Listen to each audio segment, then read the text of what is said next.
Welcome to a new cruise review video. This is our review of our time on board Cunard's Queen Anne during a 4-night cruise in October 2024, where we visited Belgium and France. During this video, I'm going to talk through some information about Cunard's Queen Anne.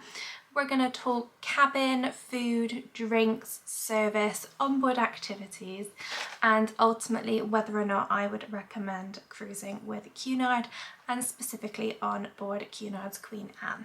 If you are new here, hello, my name is Emily and I make cruise and travel videos, and we are just coming off the back of our 4-night cruise on board Cunard's Queen Anne for mine and my mother's birthday. We visited Belgium and France, staying on board whilst we were in France and enjoying what the ship had to offer. If you have not done so already, do go check out the daily vlogs from this series. We take you all the way through from travelling down to Southampton, spending the night in Southampton at the Harbour Hotel, embarking the cruise ship, our day at sea, celebration night, afternoon tea in the Queen's room, our day in Bruges, and then what we got up to on board, as well as all the information on disembarkation on the last day. So if you haven't done so already, do go check out that videos, hit the like button and do subscribe if you haven't done so already, because we have lots to come. So make sure you are subscribed and let's get into the video. Let's talk general information about Cunard's Queen Anne. Cunard's Queen Anne is the newest member of Cunard's fleet and had her maiden voyage in May 2024. So at the time we went on board, she was about 5 months old, and beautiful ship, I will say that. The decor, and we'll talk about that sort of later on, but certainly you can tell she is a new ship. She is beautiful.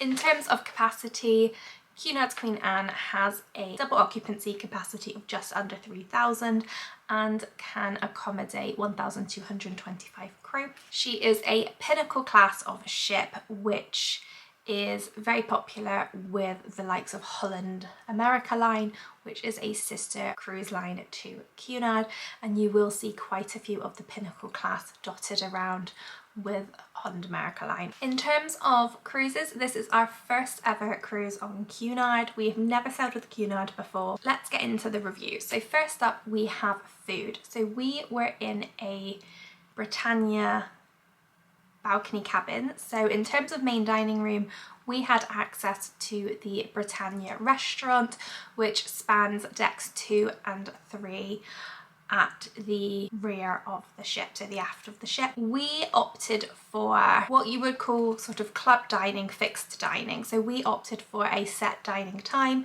and I believe that was 8:15 or 8:30 every evening. And that was on deck 2, and then you had freedom dining, so anytime dining on deck 3 of the Britannia restaurant. There are other main dining rooms on board. They have the Britannia Club restaurant, which is for Britannia Club guests, so those staying in Britannia Club cabins, and then they have 2 other restaurants for the suite guests, which are the Queen's Grill and the Princess Grill. In terms of main dining room, I'm going to be talking about the Britannia restaurant, as that is where we ate for all our evening meals, and we did have breakfast in there on 2 occasions. The Britannia restaurant is open for breakfast, lunch and dinner. We experienced breakfast, as I said, on 2 occasions and dinner every single night. We didn't manage to try the Britannia restaurant for lunches, but they are open for lunch. So in terms of our experience for breakfasts, we had breakfast in the main dining room on our first day, which was the sea day, and the last day, which was disembarkation day. We found the Britannia restaurant to be a beautiful restaurant. For breakfast, went down and we were easily seated for a table for 2 around 9 o'clock, which is our usual sort of breakfast time. It was really nice that we didn't have to share a table. They had plenty of tables for 2, which was really, really nice. A lot of the time you do have to share, so it was a real bonus that we didn't have to. The food was really good and it was well presented. I loved the fact that they had pancakes. The pancakes were so delicious. and I liked that you could pretty much sort of pick and choose quite a large selection on the menu. And the fruit was really nice. I liked that you had the option of sliced fruit as well as a traditional fruit salad, which is my preference. I would take sliced fruit every day. The toast was warm and the service was really good. So the breakfast, and that's on both occasions, both on the sea day and the disembarkation day, breakfast was very good on both those days, despite the very busy dining room. In terms of dinners, so tea time, our dining, as I said, was either 8:15, I think it was 8:15 to 8:30 was the arrival time. Again, we were on a table for two, and we were sat on a sort of a row of table for two. Some of the tables were very close together and some of them were a bit further away, but we had a really good experience in the main dining room. Our service team were fantastic. They were very accommodating. The food was phenomenal. It was great quality food, really good, tasty food. The waiters were great. They were, so, as I said, are so accommodating, and they got to know you, which is one of the things I like about sort of the set dining, is you get the same wait staff and the same waiters, and you get to know them and they get to know you. So that's always nice. For example, Mum would have asked for a hot chocolate the first night and she was brought a teapot of hot chocolate and the sort of the tea and coffee service at the end of the meal, and then they would always provide that or check if she wanted a hot chocolate at the end of the night, which I thought was really, really sweet. The food, fantastic. You'll see I'll be inserting some clips of the food, but all our food was beautiful. On several occasions, I don't tend to have two starters, but I think I did on one or two occasions on this cruise because the food really, really was phenomenal. It was fantastic food. In terms of the timings, it was about an hour and a half for our meal in the evening, which worked perfectly for us. There was a couple we were sat next to and we got on really well with them, had a nice chat, so it was nice in between services. So all in all, the main dining room was a really good experience for us in the fixed dining area. The restaurant itself is beautiful. I love the staircase going up to between the two decks, and it was a busy restaurant, but to me they seemed to handle it very, very well. The main dining room is included in your cruise fare, as are the artisan food hall is also included, which is the buffet on board Queen Anne.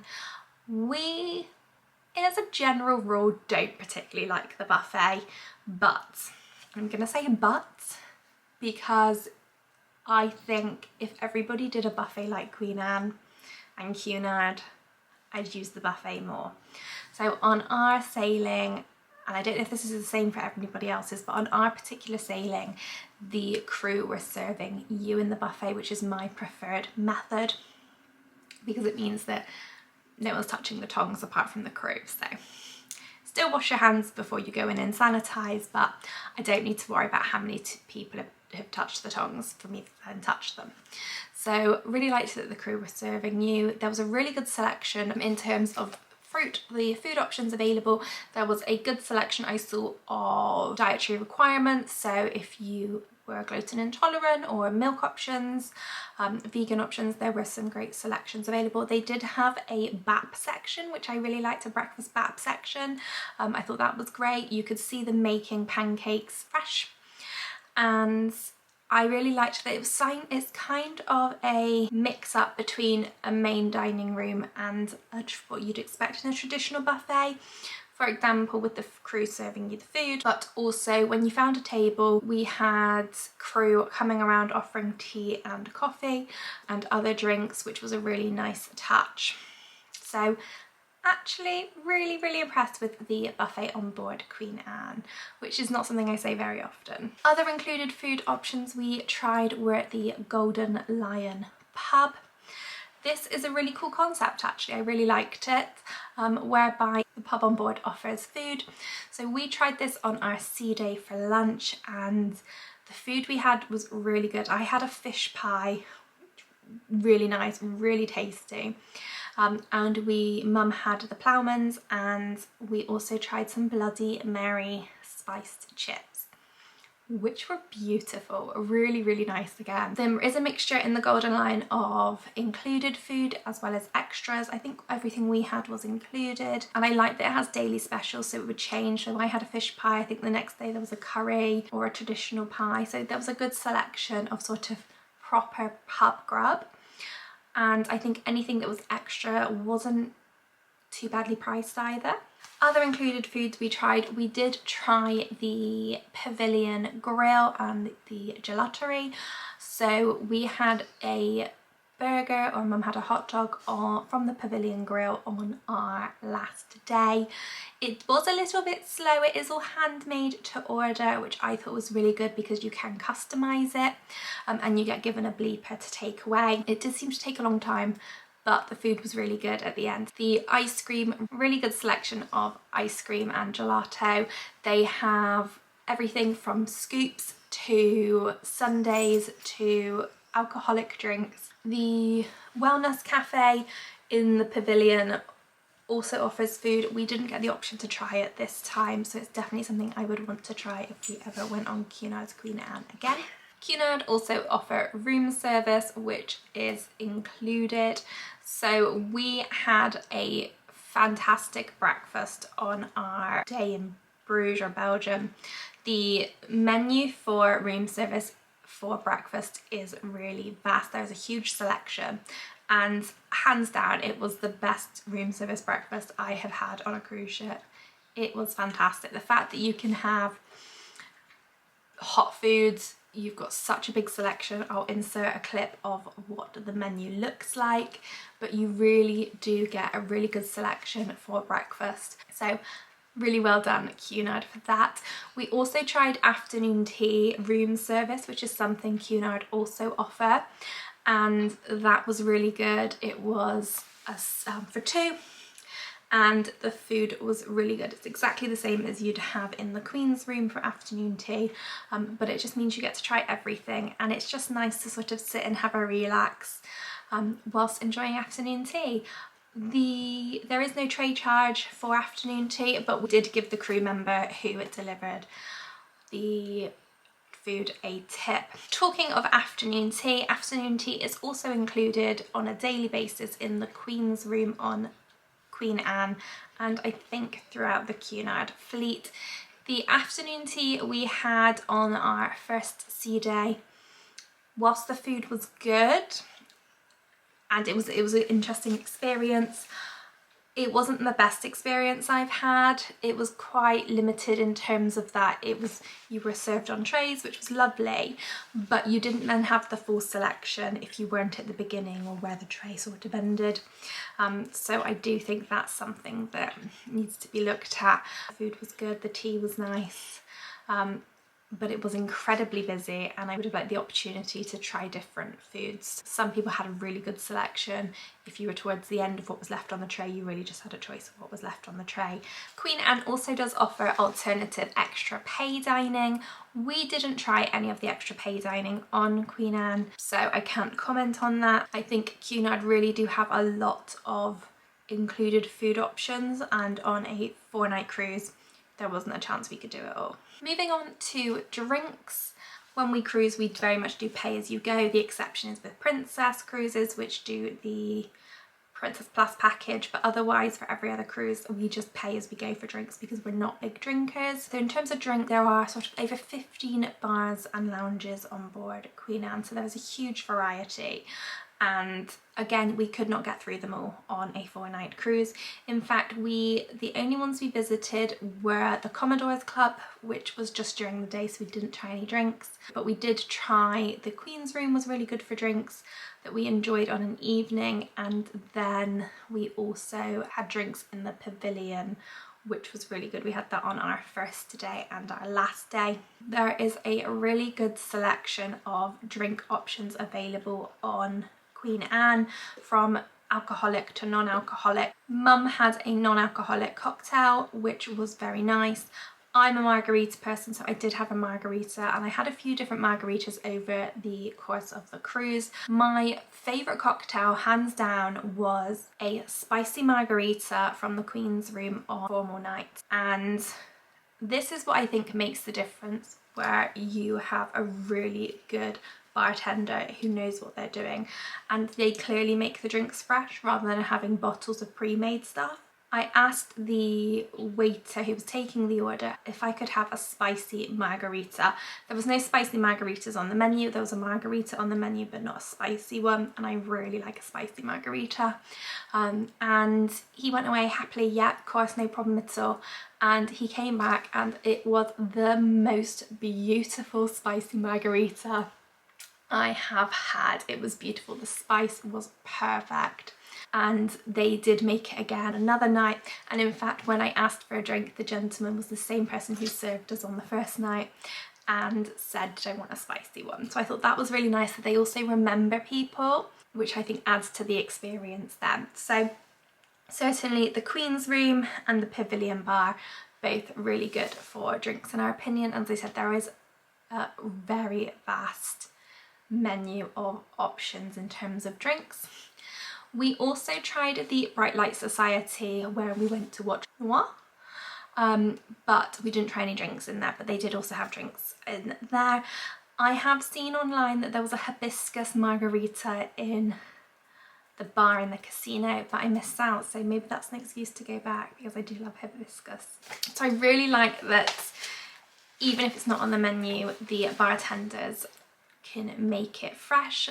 There has been experiences in the past where it's very much on different things. If it's not on the menu, you're not getting it, and it just goes to show that their skill, where they're happy to make it even if it's not on the menu. So well done Cunard, and particularly the bar staff and the waiters in the Queen's Room on Cunard Queen Anne, because they were fantastic.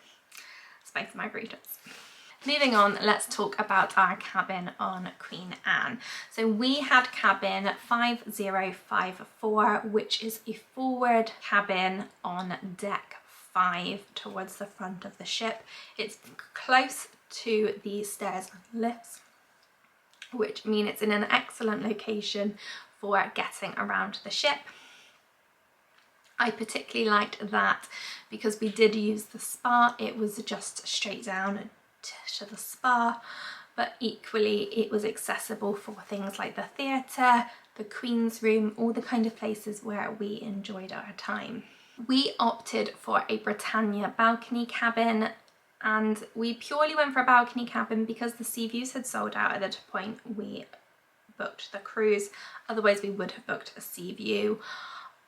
The balcony was really nice, but we didn't really use it very often given the cruise was a Northern Europe cruise in October. I think the only time we really used the balcony was when we were in Belgium and we were watching the band play.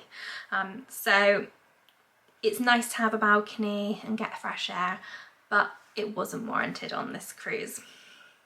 The cabin though is beautifully decorated. I love the blue and gold accents. You can tell it's a very modern cabin. There are plenty of plug sockets, both standard plug sockets but USB and USB-C as well, which was meant it was so easy to charge devices throughout the cruise. The beds were comfy. We opted for a twin room, so we had the 2 single beds separated, but the beds were plump and comfy and made for a very good night's sleep.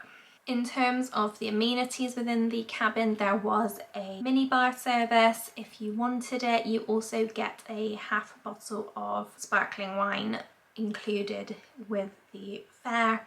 We didn't actually drink ours, we left it on board. Shall I have brought it home? I don't know. But yeah, we didn't actually drink ours.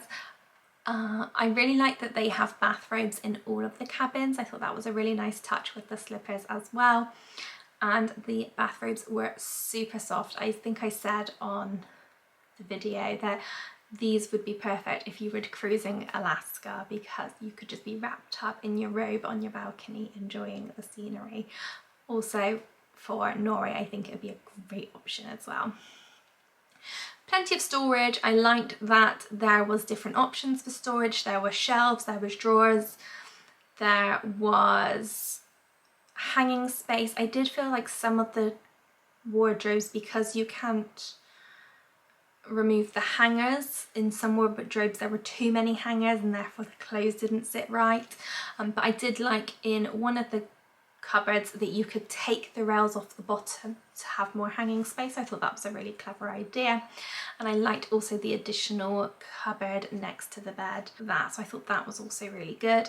I liked the fact it has a night light, very handy for if you get up during the night. And also the hooks as well by the door, always really handy for hanging things like jackets and that if you've been out in the rain.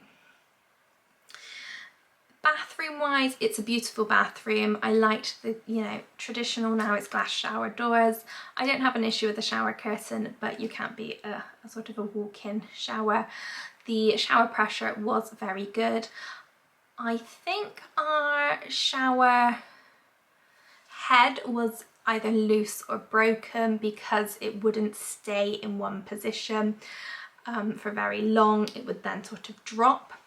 So I think it possibly just needed tightening up, but it didn't, it was fine. It just meant we kind of showered further away from the actual shower, but there was plenty of room in the shower. I liked the Penhaligon's products. I liked that you have your pool towels in your cabin as well, so you can swap them out if you've used the pool.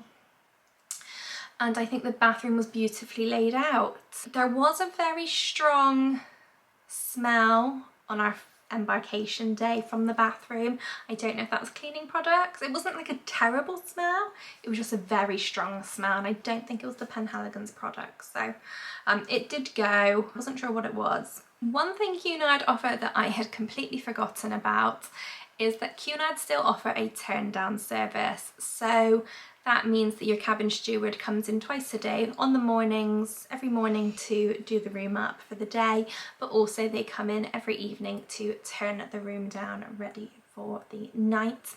We had actually forgotten about this, and on embarkation day our cabin steward came round to say it was turn down service and we're like, oh sorry, we forgot. So Cunard do offer a turn down service. It's a nice touch.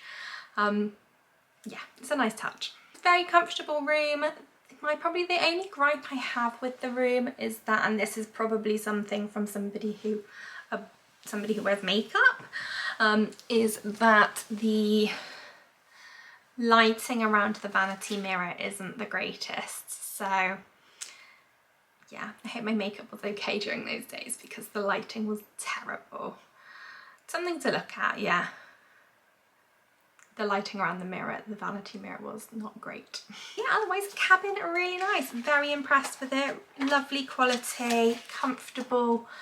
Yeah, very nice cabin, very nice location. Cabins above and below, so it limits any noise. No real fault on the cabin. Just, you know, some, you know, a little thing. You know, the lighting around the mirror wasn't great, and our shower could have done with a bit of tightening up on the shower head, but otherwise a really nice cabin. It's not something that we would stop as cruising with Cunard, because actually just sit somewhere else to do the makeup. It also comes with a sofa, which I forgot to mention, which is a really nice touch. It just means you don't have to sit on your bed all the time if you're in your cabin, so fabulous. In general, service on board we found to be very, very good indeed. Whether it was the bar staff, our dining team, crew just around the ship, they were all friendly, all engaging. It didn't feel as if there was not enough of them. It certainly felt like they had a really good ratio of crew to passengers, which is always really nice to see. It just meant that the cruise did seem much more relaxed than I have seen on other cruise lines. And as I said, they were very happy to do anything that say wasn't on the menu for the drinks wise. And yeah, crew were really, really good. So service in general was really good. I didn't have any issues with the service whatsoever. And then finally, onboard activities. So we didn't do many onboard activities on Queen Anne. I guess one thing is it's a short cruise. It was only 4 nights. We used the spa. We did get a spa pass, which was $99 for the full cruise. Which it gave us access to the thermal suite, which was beautiful. So really recommend that if that is something you do enjoy. It was very busy. I think the only time we found it the busiest was on the day we were in France. We thought a lot of people got off. So we thought if the spa would be quiet. I think most people had the same idea.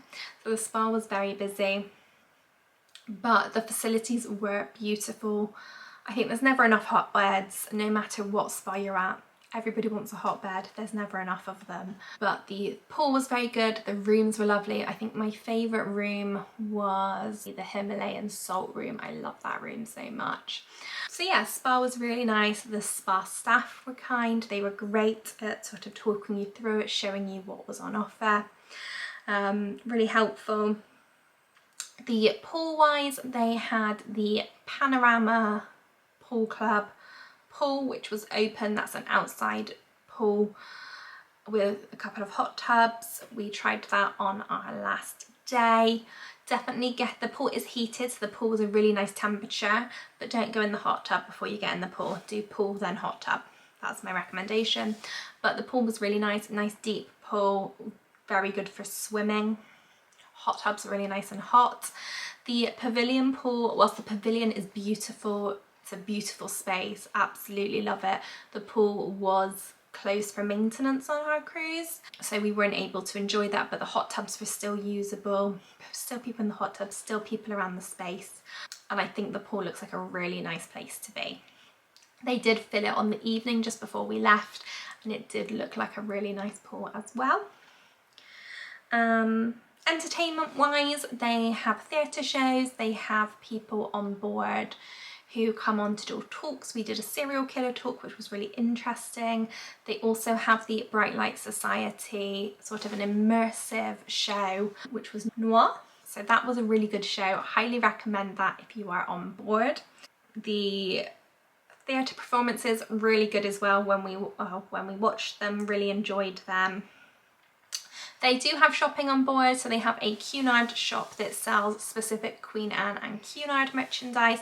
Some of the stuff was really nice actually, and I'm kind of bummed I didn't get a magnet or something to sort of show that we had been on board, which was a shame. They did have beauty shops, they had jewellery shops, they did have a sort of clothing and handbag shop, but it's clearly a very different clientele to what I normally cruise with. They had beautiful items. They had a Hermes Birkin handbag for, I can't remember how much it was, I'll insert a clip, but you know, and then they had Louis Vuitton. So very much designer, out of my price range items, beautiful items, beautiful items. Probably it's not the place for me to go shopping. I can just look and admire. Otherwise, onboard activities, as I said, we didn't really do much by way of what was on offer.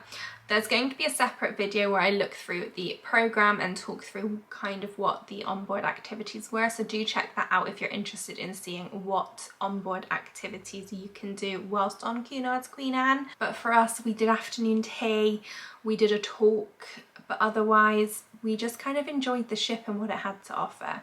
But that will be coming in a separate video. But all in all, thoroughly enjoyed it. Thought the service was great. It was a really lovely introduction to Cunard. I know there's a lot of people who are saying that Queen Anne is not the same as the other Cunard ships. I can only go with what I've seen on Cunard's Queen Anne, and I really liked that. So I recommend it. I think it's a lovely ship, great staff, great crew. Yeah, I definitely cruise with Cunard and Queen Anne again. The only sort of thing I did find on sort of the last day is the layout of the ship is a bit strange. In that on the open decks, you can't walk completely around the ship. You're sort of restricted on your access to certain places, which are reserved for suite guests. So that's kind of my main downside, is I'd like a ship, I'd like to be able to walk all the way around it. I love the promenade deck, that was great. But yeah, I would like to walk around the top ship without having to go up and down, back inside to go somewhere else, or you can't go that way. It was a bit mismatched. But was it a problem? No, not really. It just meant I took a while to find the funnel. So all in all, yeah, really enjoyed our cruise on Cunard's Queen Anne. And yeah, if you're thinking about it, I would definitely say try it out and go for it, and I'd love to know what your thoughts are as well. If you have cruised on Queen Anne, then do let me know, what are your thoughts? Is she different from other Cunard ships? Would you cruise on her again? Yeah, let me know in the comments. If you have any questions that I haven't answered, then please do add them to the comments and I will happily answer them for you. But otherwise, I will say thank you very much for watching. If you have liked this video, please do like, and don't forget to subscribe for lots more cruise and travel content coming very, very soon. Bye!